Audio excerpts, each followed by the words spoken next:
That is the energy you know you need. You know you love it on a Tuesday. Doggy, a special Tuesday edition. Christopher Mad Dog Russo, Super Bowl champions, Jeff Saturday, Jason McCourty. I'm Courtney Kernan. Welcome into First Take. We have got quite a show for you today, and if we can top anything that you just did, it's going to be a fun 2 hours. Let's get right into it with Monday Night Football in Indianapolis. The San Francisco 49ers gave the Colts all they could handle. Brock Purdy threw 5 touchdowns, a career high for him, while Christian McCaffrey rushed for over 100 yards and caught 2 of those TDs. And on the Colts side of things, Phillip Rivers did his best to keep Indy in a game that was a one-score affair until halftime, but ultimately not enough as the Niners stormed to a 48-27 victory for their 5th straight win. So here's the NFC playoff picture. 5 out of the 7 spots have been clinched with 2 weeks to go, and there are still 4 teams with a chance to earn the NFC's number 1 seed. So the Seahawks have the best shot, 41% according to ESPN Analytics, but the 49ers win last night increased their chances to 31%, which is the 2nd highest in the conference. Mad Dog, do the Niners have a real shot to earn the 1 seed? Absolutely do. I mean, they win their last 2 games. They're going to get the 1 seed. The Bears on Sunday night, they'll be favored to win that game. Purdy was phenomenal last night. God, did he play well. He's a great coach, Shanahan. You should take some lessons off him. Yeah, for real. I was trying to hire him. He's a great coach. God, he's a great coach. And they play. I thought Rivers played pretty well. Their offense was phenomenal. They got it going right now. They have Seattle at home. They beat Seattle earlier in the year in Seattle. So if they win that game after the Bears, they get the 1 seed. Remember, the Super Bowl is in San Francisco. That's right. So they don't have to travel. Leave. They don't have to go. They don't have to go anywhere for 3 or 4 weeks. And the funny thing is, I think the Rams are the best team in the NFC, but they might have a very tough road to travel with all the 3 road games. Yeah, we talk about the NFC West. 3 teams have already locked up their spots in the postseason, but we don't talk about the 49ers enough, Jason. Do you see it the same way? I don't. And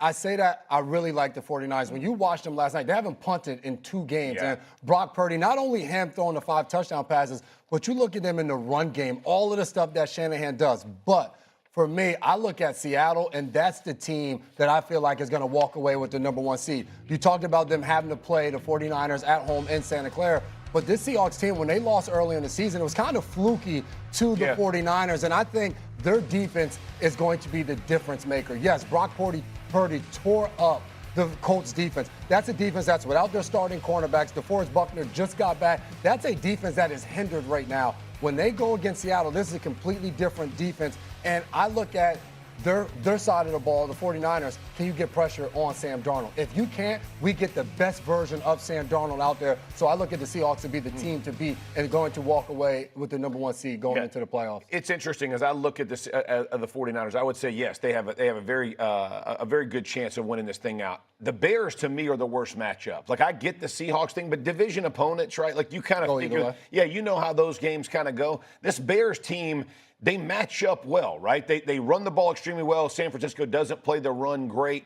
The concern, though, if you're Seattle, is the weakness of the 49ers is the run game, and they don't run it great. And so now Darnold has to go, he has to go beat you. When the Bears, can Caleb Williams tote that thing and go make those plays? And so as I look at this, the Bears, just because of the way Caleb Williams has played the last 2 games for me, he's made those plays. Ben Johnson's going to put together a good run game, but they can't fall back on this. Is Darnold going to give it up? Because Caleb Williams, the last 2 weeks, has, if they haven't been the 2 best throws in the season this year, 2 of the best throws in monumental moments that he lasers those balls in there. Like, you have a quarterback like Caleb Williams playing that way. I would say that if they win that one, I think they beat the Seahawks and they end up getting the 1 seed. I think Sunday night's game is the circlet game. I bet 49ers, Bears, these are 2 teams that are sitting at the right time. Both quarterbacks playing good. Both got good run games. Like, it's going to be a heck of a game to watch. I think you're overrating there,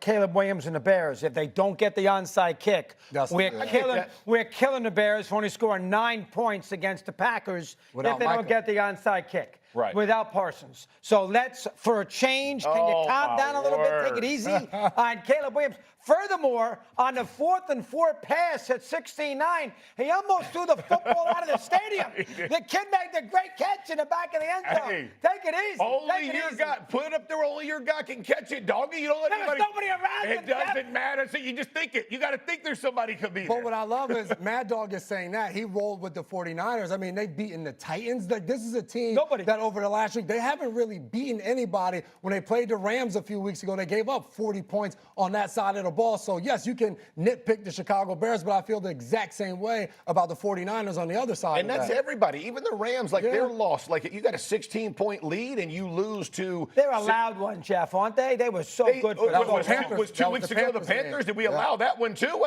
How many are you going to allow? You take it easy a little bit. I know you're riding the Sean McVay train. Relax. You can't give up 2 and be like, can't we give one? You can't give a 16-point lead up in the 4th quarter and be like, we're going to give one. No. That was not. That was a poor performance. I think they're the most complete team. I think the Rams are the most complete team. And if you look at them, everybody would side. Honestly, if they're playing anybody, but they gave the 49ers an opportunity to take this thing all the way through Santa Clara. You don't do that. I mean, in the NFL, it's hard to capture those moments back, and they did. They gave them an opportunity. It is so funny that we talk about this Week 17 game. 49ers obviously coming off the win last night.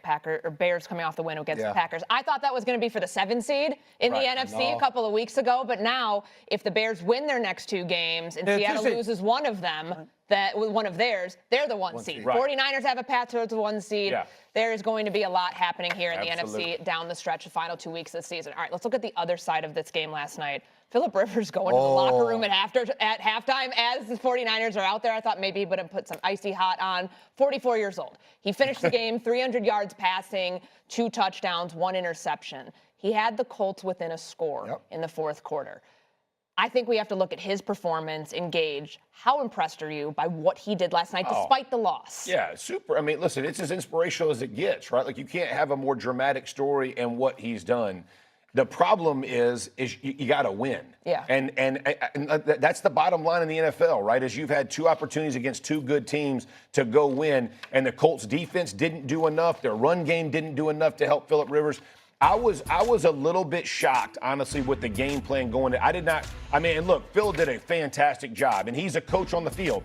He's putting them all in the perfect play, right? He's getting to the line of scrimmage. He's making sure everybody knows it. And until the Orlando check from one side to the other that they pick 6 it, he's putting them in the best chance to win.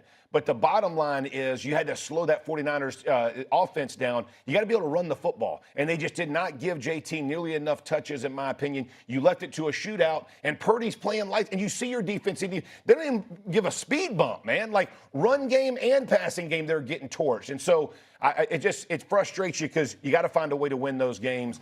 Unfortunately, we start 8-1, and now we're going to. See, Jeff said, like, he was impressed, and then he gave us all the other stuff after. Why it was They got to that win the ain't game. Rivers, that's the team. They weren't going to win these games anyway. I am impressed by what Phillip Rivers was able to do. It was fantastic. I was on the call when he first came back, the Seattle game, and we're talking to him the night before the game. And he said to us, hell, I don't know how this is going to go. I'm excited to be out there, but I can go out there and pop my calf on the first play running from Leonard Williams.